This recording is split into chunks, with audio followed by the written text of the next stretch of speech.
হিন্দুত্ববাদী এবং বামপন্থীরা একটা ব্যাপারে কিন্তু একমত হন। অদ্ভুত একটা ব্যাপারে, সেটা হচ্ছে এই যে কোনো ইসলামিক দেশ, কোনো মুসলমান প্রধান দেশ যদি তাদের দেশকে একটা ইসলামিক প্রজাতন্ত্র বা ইসলামিক রাজতন্ত্র হিসেবে ডিক্লেয়ার করে, সেই দেশের ভবিষ্যৎ হয়ে গেল, সেই দেশের আর কোনো ভবিষ্যৎ নেই।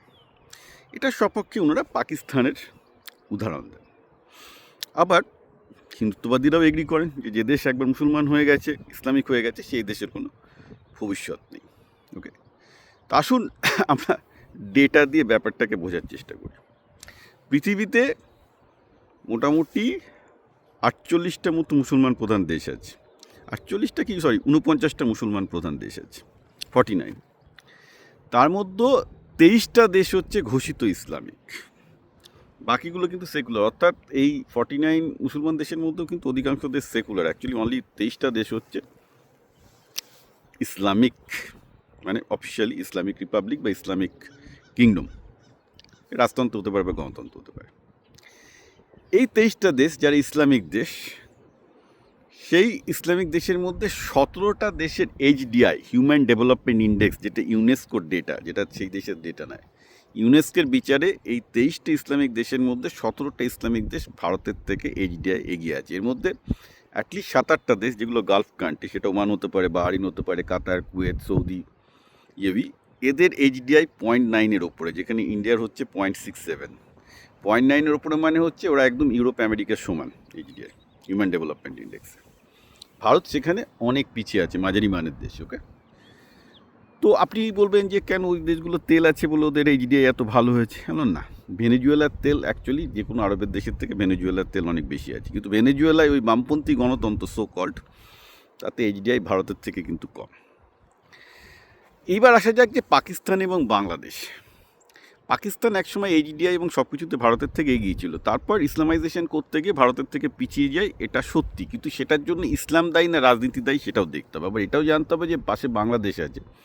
শেখ হাসিনার আমলে বাংলাদেশ কিন্তু ভারতের থেকে অনেক ব্যাপারে এগিয়ে গিয়েছিল, ইনক্লুডিং HDI। এখন আবার একটু পিছিয়ে পড়েছে, তাও কিছু কিছু ইন্ডেক্সে এগিয়ে আছে এখন। তো ঘটনাটা হচ্ছে এই যে আমরা আরেকটু ফান্ডামেন্টাল প্রশ্ন আসি যে আজকে ভারতবর্ষ যদি হিন্দু রাষ্ট্র হয়, তাহলে কি ভারতবর্ষ বা হিন্দু রাষ্ট্র এবং একনায়কতন্ত্র হয়, তাহলে কি ভারতবর্ষ গণতান্ত্রিক সেকুলার ভারতের থেকে পিছিয়ে যাবে? এইটাই হচ্ছে আমাদের মুদ্রা প্রশ্ন ছিল। এই প্রশ্নটার উত্তর কিন্তু লিবারালরা যা দিচ্ছেন, লিবারালদের ডেটা কিন্তু নেই। আমরা কিন্তু পরিষ্কারভাবে যেটা দেখতে পাচ্ছি, ভারত মানে যা পৃথিবীর যা ট্রেন্ড, প্রত্যেকটা ডেমোক্রেসি এবং গণতন্ত্রে পোলারাইজেশন, অর্থাৎ গোষ্ঠীদ্বন্দ্ব, ধর্মে ধর্মে দ্বন্দ্ব, এটা প্রচণ্ড বেশি হচ্ছে, যেটা কিন্তু অগণতান্ত্রিক রাষ্ট্রগুলোতে হতে দিচ্ছে না। টিপিক্যালি তারা ফোর্স করছে এটা না হতে। ওকে, আজকে যদি আমরা একটু প্র্যাকটিক্যাল ডেটা ড্রাইভ করে দেখি যে হিন্দু রাষ্ট্রের একনায়কতন্ত্র বনাম সেকুলার গণতান্ত্রিক ভারতবর্ষ কোনটা ভালো হবে, তাহলে ডেটা খুব পরিষ্কার যে একনায়কতন্ত্র হিন্দু রাষ্ট্র, অর্থাৎ ডিক্টেটোরিয়াল হিন্দু রাষ্ট্রের ভালো হওয়ার সম্ভাবনা বর্তমান গণতান্ত্রিক সেকুলার ভারতবর্ষের থেকে বেশি। It is a very unfortunate, আমি জানি এই কথাটা পছন্দ করবেন না অনেকে, but if you look at the data যে কী হতে পারে যদি ভবিষ্যতে সিমুলেট করে, আপনি দেখতে পাবেন যে this is what is coming out to be to very unfortunate. আমরা চীনের দিকে তাকাই। চীন কিন্তু, আমি এটা নিয়ে আরেকটা আলাদা ভিডিও করব। চীন, আমি আবার বলছি, তারা কোনো কমিউনিস্ট পার্টির ওপর বসে নেই। চীন অ্যাকচুয়ালি মাও জেদং কনফুসিয়াজম সহ্য করতে পারতেন না, বলতেন ওটা সামন্ততান্ত্রিক। তারপর কি দেখা গেল যে শি জিনপিং বলছেন যে না, মার্কসিস্ট লেনিনিজমদের যা পার্টি স্ট্রাকচার হয়েছে থাকুক, কিন্তু তাদের সরকারের আদর্শ হবে Confucianism, which is a cultural socialism. উনি একটা রিকয়েন্ট টার্ম করেছেন, কনফুসিয়াজমকে বলছেন কালচারাল সোশ্যালিজম। অর্থাৎ চীনের যে প্রাচীন ঐতিহ্য, সেই প্রাচীন ঐতিহ্য মেনেই তারা চলবে। একটা জিনিস খেয়াল করতে হবে, চীনে কিন্তু কোনো ধর্ম নেই। চীন একটি নিধার্মিক দেশ। এটা চীনের ইতিহাস থেকে। পৃথিবীতে একটা দেশের যে ধর্ম লাগে তাও কিন্তু ঠিক না। চীন এমন একটা দেশ যাদের কোনো ধর্ম নেই, কিন্তু তাদের দর্শন আছে। কনফুসিয়াজম যেমন আছে, তার অপোজিটে অ্যানার্কিস্ট লাউজেও আছেন। তো ওটা একটা, কিন্তু চীন কিন্তু বরাবরই নিধার্মিক দেশ, কিন্তু চীনের নিজস্ব ফিলোসফি আছে, নিজস্ব যে পলিটিক্যাল ফিলোসফি, সেটা হচ্ছে কনফুসিয়াজম। সেই কনফিউশনের ওপর বেস করে কিন্তু চীন আজকে গোটা পৃথিবীর সেরা দেশ হতে চলেছে, আমেরিকাকেও হারাচ্ছে, because they have the structure built in to it. এবার হিন্দু রাষ্ট্র সফল হবে কি হবে না সেটা দুটো জিনিসের উপর ডিপেন্ড করবে, যে হিন্দু রাষ্ট্রের বা ডেফিনেশন কী দেবে। হিন্দু রাষ্ট্রের ডেফিনিশন যেটা বর্তমান আরএসএস দেয়, যেটা অ্যাকচুয়ালি কিন্তু হিন্দুত্ব থেকে না, সেটা আরএসএস এবং ফ্যাসিস্ট থেকে এসছে, সেটা যদি হয় তাহলে বিপদ আছে। আমি আবার বলছি, সেটা হলে বিপদ আছে, কারণ সেটা একটা ফ্যাসিস্ট স্টেটকে করবে। কিন্তু যদি আজকে হিন্দু রাষ্ট্রের রাজনীতি সত্যিকারের মহাভারতের সময় অর্থাৎ বৈদিক যুগের যে হিন্দু রাষ্ট্রের যে পলিটিক্যাল স্ট্রাকচার ছিল সেটা থেকে যদি নিয়ে আসে, তাহলে আমি বলবো এরাও ভারত চীনের মতো প্রসপার করবে। কেন? কারণ সেই সময় ভারতবর্ষের যে পলিটিক্যাল স্ট্রাকচার ছিল তাতে গণতন্ত্রের দুটো লেয়ার ছিল, সভা সমিতি। রাজা যিনি সুপ্রিম হেড, তার নিচে সভা, তার নিচে সমিতি। সভাটা হচ্ছে একটা পঞ্চায়েত টাইপের, পঞ্চায়েত মিউনিসিপ্যালিটিকে বলতো সভা, আর সমিতি হচ্ছে বিজনেস গিল্ড। খুব ইন্টারেস্টিং। আমি ভারতের অতীত রাজনীতি নিয়ে যেটুকু ইতিহাস চর্চা করে দেখেছি, সেখানে গিল্ডের অর্থাৎ মানে গিল্ডের একটা প্রভাব ছিল। অর্থাৎ ওখানে স্বীকার করে নেওয়া হতো যে গণতন্ত্রে ব্যবসায়ীদের একটা বিরাট বড় সে থাকবে, যার জন্য সমিতি গঠন ছিল, যে ব্যবসায়ীরা রাজাকে যুক্তি দিয়ে চালাবে। আবার রাজাকে সাধারণ লোকের কথাও শুনতে হবে, কারণ ব্যবসায়ীরা সাধারণ লোককেও ঠকাতে পারে, তার জন্য হচ্ছে সভা।